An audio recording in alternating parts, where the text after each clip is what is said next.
Não Olhe Pra Cima, uma obra lançada pela Netflix, tá dando o que falar, e não exatamente por causa das suas qualidades como um filme, mas principalmente pela mensagem passada por ele, que conta uma história que seria absurda se não fosse tão real. As semelhanças com a realidade mundial e particularmente com a realidade brasileira são evidentes. O descaso com a ciência e com a saúde da população mostrado na obra está tão presente no nosso cotidiano que assistir a Não Olhar Pra Cima parece até um resumo de como o Brasil tratou o problema da pandemia mundial. A gente vai falar disso nesse vídeo aqui. Vamos analisar tudo. O esforço dos cientistas, o tratamento que a mídia dá ao caso, como as forças políticas e econômicas reagem a situações assim e como o negacionismo é capaz de fazer boa parte da população ignorar os avisos de que milhares de pessoas vão morrer. Assista o vídeo até o final para você entender que esse filme poderia mesmo ter se passado no Brasil, o que pode ser até engraçado, mas é bem preocupante na verdade.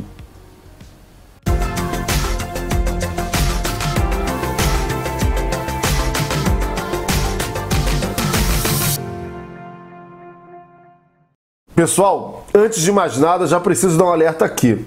Eventualmente, algumas coisas consideradas spoilers podem ser faladas aqui nesse vídeo a partir de agora, porque é impossível fazer uma análise mais apurada nesse filme sem tocar em certos elementos dele. Então, se você quer evitar ficar sabendo algumas das coisas que acontecem no filme, é melhor assistir ele antes, ok?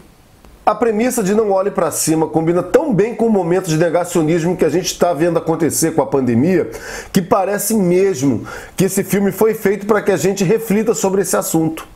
Mas a verdade é que o argumento dele já existia antes da pandemia começar. Na verdade, a crítica presente no filme era mais direcionada à forma como a sociedade trata a questão do aquecimento global. Mas o assunto é tão amplo e presente em tantas áreas científicas que ela acerta em diversos outros negacionismos catastróficos, como, por exemplo, a negação de que um vírus pode causar milhões de mortes pelo mundo se medidas para deter o seu espalhamento não forem tomadas. E a gente pode começar a fazer analogias com a realidade tratando sobre a dupla de protagonistas, os cientistas Kate DiBiase e o Dr. Randall Mindy, interpretados respectivamente pela Jennifer Lawrence e pelo Leonardo DiCaprio. Eles representam basicamente a classe de cientistas sérios e comprometidos com os fatos que observamos pelo mundo, que tentam comunicar ao planeta sobre tragédias iminentes que vão ocorrer se nada for feito para impedi-las. São os climatologistas que alertam para os riscos do aquecimento global, são os biólogos que alertam sobre os perigos dos desmatamentos, dos riscos de tratar o meio ambiente como um latifúndio pertencente à humanidade, do qual a gente pode fazer qualquer coisa. São os virologistas que avisam a todos da necessidade de isolamento social para evitar que o vírus se espalhe de maneira descontrolada pelo planeta, que o uso de máscara é necessário, que vacinas são fundamentais para a nossa sobrevivência. Aqui no Brasil, por exemplo, é difícil a gente não fazer uma analogia direta com o Átila Yamarino e a Natália Pasternak, que tentam informar de todas as formas sobre os riscos de se subestimar o potencial letal do vírus que causou essa pandemia mundial. Assim como eles, diversos cientistas e divulgadores científicos que tentam comunicar de maneira honesta as atitudes que a gente deve tomar e aquelas que a gente deve evitar para que milhares de mortes não ocorram. E é essa honestidade, gente, que paradoxalmente se torna um empecilho para eles enfrentarem as forças negacionistas. É uma grande ironia do destino, porque para você tratar o assunto de maneira séria, científica, você precisa se debruçar sobre aquele assunto durante vários dias, semanas, meses ou até anos, nos casos de pesquisadores. Enquanto os negacionistas sentem-se especialistas em determinado assunto apenas porque leram um site conspiracionista ou receberam uma mensagem no WhatsApp que os convenceu de que existe uma trama global para enganar todo mundo. E aí isso já complica para os cientistas. Como a desinformação já larga na frente por não precisar de investimento de tempo e dinheiro em pesquisa e aprendizagem, quando as primeiras informações realmente científicas começam a aparecer para o público, às vezes já é para contrapor uma mentira que já se espalhou por aí. E aí tenta-se conter os danos que ela vem causando. E esses negacionistas não têm qualquer pudor para espalhar a história que for, desde que isso ajude a narrativa deles e favoreça seu ponto de vista ideológico. Às vezes é até por ignorância, o que não é menos grave, já que um assunto que trata de temas científicos exige um certo rigor em averiguar fontes, de se estudar sobre o assunto. mas às vezes é uma escolha deliberada de se espalhar o que o negacionista até sabe ser uma mentira. Mas é uma mentira que ajuda o seu campo ideológico a controlar uma determinada narrativa. E aí, para quem se preocupar com a verdade, não é? É mais uma desvantagem para os cientistas e divulgadores científicos, que não podem contar com esse recurso. Se eles querem ser honestos e querem que sua reputação seja boa o suficiente para que suas opiniões sejam consideradas, eles não podem, de maneira nenhuma, divulgar uma desinformação. O compromisso com a verdade chega a ser até obsessivo. E aí é necessário mais tempo ainda para se atualizar, para reavaliar tudo que se sabe constantemente. E são problemas pelos quais os negacionistas não passam. E tem ainda um ponto que o filme mostra, que é a realidade de vários cientistas. Muitos deles não conseguem se comunicar com o público. Nas cenas em que o Dr. Mindy, ou DiCaprio, se vocês preferirem, tenta explicar tecnicamente como eles descobriram que o cometa ia atingir a Terra, ele se enrola num tecniquez desinteressante que o faz perder a atenção do público. E pudera, ele trata a audiência como se fossem seus pares, o que é uma sentença de morte para qualquer divulgação científica efetiva. Embora existam vários cientistas que são divulgadores científicos espetaculares, a verdade é que a capacidade de comunicar ciências para o público não especializado é quase impossível para boa parte dos acadêmicos, infelizmente. E é por isso que a divulgação científica é fundamental. Sem ela, o público não se apropria do conhecimento científico e ele fica nas mãos de uma casta de especialistas que não dialogam com a maior parte da população. E se esse conhecimento é inacessível, é fácil negá-lo. Se você não entende algo, como vai saber se esse algo é verdade? Vai confiar na palavra de autoridades? Lembrem-se, os negacionistas também conseguem supostas autoridades para confirmar suas mentiras. E aí, se o público não se apropriou do conhecimento científico, se não compreende como ele foi conseguido e por que ele é verdade, vencerá a narrativa mais convincente, não necessariamente a verdadeira. E adivinha qual lado pode fazer uso indiscriminado de mentiras, falácios e apelos à emoção para convencer alguém? Pois é. Sem divulgação científica, gente, os negacionistas vencem a luta no primeiro round, como aconteceu nesse filme aqui. E aí, já que a gente já está tratando dos negacionistas, vamos falar deles agora. Começamos pelos poderosos. Acontece, e vocês sabem muito bem, que existem forças políticas e econômicas poderosíssimas, cujos interesses são ameaçados pela divulgação de certos fatos científicos. E eles não poupam dinheiro e esforços para desacreditar os cientistas se o que eles têm para dizer contrariam esses interesses. Em Não Olhe para Cima, compreensivelmente, os cientistas que descobrem a nossa extinção iminente procuram o governo dos Estados Unidos. Afinal, a esfera governamental tem como uma de suas funções tentar proteger os seus cidadãos, não é? Não é? Bom, o problema é que muitos políticos estão mais preocupados em como chegar ou se manter no poder do que com o bem-estar da população. E hoje a gente vê isso acontecer o tempo todo e no mundo inteiro. Quando temos ameaças de magnitude planetária sendo desprezadas por governantes pouco preocupados em resolver esses problemas. Na trama, a presidente dos Estados Unidos está mais preocupada com as próximas eleições do que com a ameaça de um impacto de um cometa com a Terra. Ela e o restante da cúpula da Casa Branca, então desdenham dos avisos dos cientistas, meio que não acreditando e meio que mais preocupados com a reação dos eleitores àquela notícia. E aí, claro, eles inicialmente tratam os cientistas como nerds conspiracionistas e histéricos, ignorando os avisos deles e até mesmo desmentindo-os publicamente. É impossível não notar a semelhança com a atitude de certos governos, quando o assunto é aquecimento global, por exemplo. Conscientes de que algumas medidas para reduzir a emissão de poluentes ou para reduzir o desmatamento, por exemplo, vão contra os interesses de muitos apoiadores milionários que não querem ver os seus lucros reduzidos, e também conscientes de que algumas de suas medidas podem ser impopulares para os eleitores que são seduzidos pela ideia de que a gente precisa se preocupar com o emprego e não com o meio ambiente, esses governantes simplesmente se negam a reconhecer os avisos dos cientistas que alertam para os riscos das mudanças climáticas. Eles estão conscientes desses riscos, não tenham dúvidas. Esses políticos, como por exemplo o ex-presidente norte-americano Donald Trump, são muito bem assessorados pelas suas próprias equipes científicas.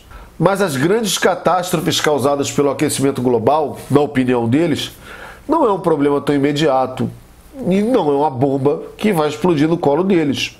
Então eles concluem que é melhor garantir o apoio dos industriais e do seu eleitorado, negando que o aquecimento global é uma realidade ou então negando que as atividades econômicas humanas são responsáveis por ele. Aqui no Brasil, a gente teve o governo brasileiro, capitaneado pelo presidente Jair Bolsonaro, também tentando negar a realidade e substituí-la por uma versão inventada por ele, de maneira escancarada, mesmo com a verdade evidente. Nós vimos, por exemplo, o governo brasileiro negando que existissem queimadas na Amazônia, ainda que os satélites do INPE mostrassem que elas estavam aumentando visivelmente. O presidente do INPE foi um cientista demitido por falar a verdade. Vocês lembram? Esse negacionismo também ocorreu com o desmatamento e agora, mais recentemente, com a pandemia. O distanciamento social, o uso de máscaras e até a vacinação maciça da população foram medidas combatidas ativamente pelo governo brasileiro, por razões estritamente políticas, com a desculpa de que elas atrapalhavam a economia ou eram uma violação das liberdades pessoais. O presidente Trump também foi negacionista da pandemia, mas o Bolsonaro elevou isso a um patamar inédito. Assim como a presidente do filme, vivida pela Meryl Streep, o presidente brasileiro negou inicialmente a gravidade da pandemia. Debochou dos cientistas, chamou a doença de gripezinha, montou a sua própria equipe, o famoso gabinete paralelo, para aconselhá-lo. Acusou a preocupação dos especialistas e do público mais bem informado de ser uma histeria. Disse repetidamente que os cientistas estavam muito preocupados com a pandemia, mas não com os efeitos econômicos de se evitar a disseminação do vírus. Nós vimos tudo isso. Claro que Trump, Bolsonaro e outros líderes negacionistas podem agora tentar distorcer a realidade, mas não podem mudá-la. E assim como aconteceu no filme, ela se impôs. Seria cômico se não fosse trágico, mas em Não Olhe para Cima, o governo finalmente admite o problema, mas é mais para encobrir o escândalo do presidente. E engraçado que até nisso a gente consegue ver alguns reflexos da realidade do que acontece aqui no Brasil, onde escândalos eventualmente são encobertos com discursos ou medidas que não passam de cortina de fumaça para distrair a opinião pública. Mas enfim, acaba chegando o momento em que a verdade não pode ser mais ocultada. Trump hoje admite ter tomado as 2 doses da vacina e se considera responsável pelas medidas que salvaram a vida de milhões de americanos. Aqui, o presidente brasileiro ainda não admite ter se vacinado, ainda faz campanha contra a vacinação, mas eventualmente, quando convém, também afirma que nunca fez isso, finge que nunca menosprezou a doença e acredita que todo mundo tem memória fraca. Acredita não, aposta nisso, já que se contradiz constantemente. Em uma semana ele fala bem das vacinas e na outra já se coloca de novo contra a vacinação maciça da população. E quando tudo falha, quando o negacionismo dele é revelado de forma inegável pela imprensa, ele chama os jornalistas e cientistas de mentirosos, pedindo aos seus eleitores que não prestem atenção nas mentiras que eles contam e apenas no que ele fala. Não olhem para cima. Nós entendemos a referência. Bom, e a outra ponta desse poder está dentro do grupo dos grandes empresários capitalistas, que eu já citei aqui como apoiadores dos governantes negacionistas. De fato, eles injetam muito capital nas campanhas desses políticos para que seus interesses sejam defendidos. No filme, eles foram representados pelo personagem do ator Mark Rylance, uma amálgama de Steve Jobs, Elon Musk e Jeff Bezos. Donald Trump recebia muito apoio dos lobistas da área armamentista, por exemplo. Aliás, empresas poluidoras responsáveis pela emissão de toneladas de poluentes na atmosfera ou no derramamento de tonelitros de óleo no oceano atuam fortemente no apoio a políticos norte-americanos para não serem incomodados em seus negócios. No Brasil de Bolsonaro, que admitiu recentemente ter ripado toda a equipe de um órgão do governo para favorecer um empresário que o apoia, é muito claro como essas forças econômicas estão imbricadas nesse negacionismo estatal. Empresários que desde o início foram contra o isolamento social, na crença de que isso lhes causaria mais prejuízo financeiro do que a morte de milhares de consumidores. Quanta burrice! Inacreditável! Eles foram negacionistas que atuaram na frente e por trás dos panos para apoiar as medidas do governo, sendo que alguns foram até cogitados, olha só, para fazer parte do governo como ministros. E isso merece um comentário à parte, gente. No filme do qual a gente está falando, a diretora da NASA não é uma astrônoma, e sim uma anestesista, que chegou àquele cargo sabe-se lá como. Ela, subserviente ao comando do governo negacionista, trata o aviso dos cientistas como se fosse um exagero. A semelhança com a realidade brasileira salta aos olhos. Nós tivemos um ministro da Saúde que não entendia nada de medicina, cuja especialidade alegadamente era logística. Depois de 2 médicos que foram demitidos do cargo porque não aceitavam ter que contar a narrativa fantasiosa do governo com relação à sua atuação na pandemia, esse ministro entrou para dizer que as medidas de combate à pandemia que eram recomendadas pelos cientistas eram exageradas. E quando esse ministro ficou impopular demais, ele foi trocado também. O atual ministro é médico, mas adivinha, também endossa o discurso antivacina. Um médico. Bom, a mídia também não é deixada de fora do filme, e aqui surge uma crítica bastante contundente à forma como a indústria do entretenimento trata a divulgação científica. Os cientistas participam de um programa de TV onde apresentadores exageradamente bem-humorados, digamos assim, tratam do assunto do fim do mundo como se fosse um evento ou uma curiosidade qualquer. A Natália Pasternak já passou por uma situação semelhante quando participou de um programa jornalístico na TV Cultura, onde o problema do negacionismo da importância do uso de máscara foi tratado de maneira irreverente demais no programa. E além do mais, no filme, fica evidente que o assunto do qual os cientistas estavam ali para falar não era muito interessante para a mídia. Escândalos de celebridades dão muito mais audiência do que falar de ciências, mesmo que o assunto seja sério. E é por isso que vemos tão poucos médicos, cientistas e professores nesses programas, mesmo na realidade. E em alguns programas, quando os cientistas são chamados, são para um debate com negacionistas, colocados em pé de igualdade com especialistas, como se os fatos científicos e a desinformação fossem apenas narrativas concorrentes sobre a realidade. A busca desses programas é por números, não pela qualidade das informações passadas. E é claro, né, gente, que se tratando de empresas, a busca pelo lucro é até compreensível, mas a imprensa tem uma responsabilidade social, sobretudo aqui no país, onde os grandes canais de TV são concessões públicas. Quando a mídia exerce seu direito de lucrar, mas não cumpre com as suas obrigações, quem perde no primeiro momento é a população, claro. Mas no longo prazo, uma mídia descompromissada em tentar contribuir com a educação e com a compreensão pública da ciência vai favorecer o aparecimento de gerações que desprezam o fazer científico. E isso é ruim para a mídia também. Basta ver a maneira que aquela parte da população negacionista trata a imprensa, demonizando-a e sendo vulnerável aos discursos que propõem censura a meios de comunicação que não se alinham com os interesses do governo. Causa e consequência. E já que falamos de população, vamos terminar esse vídeo falando de como o filme retrata a reação do público. Em um determinado momento, a personagem Kate DiBiase, vivida pela Jennifer Lawrence, vira alvo de memes e deboche nas redes sociais, por causa da reação pública dela quando ela perde a paciência ao ver o apocalipse sendo tratado como um assunto pouco importante. E a gente também vê parte da população sendo negacionista, persuadidos pela campanha governamental de não olhar para cima. Eles não acreditam na existência do cometa e creem mais nas teorias conspiracionistas de que tudo não passa de uma farsa para atrapalhar a continuidade do governo nas próximas eleições. Até que se torna impossível não olhar mais para o céu e perceber o que é verdade.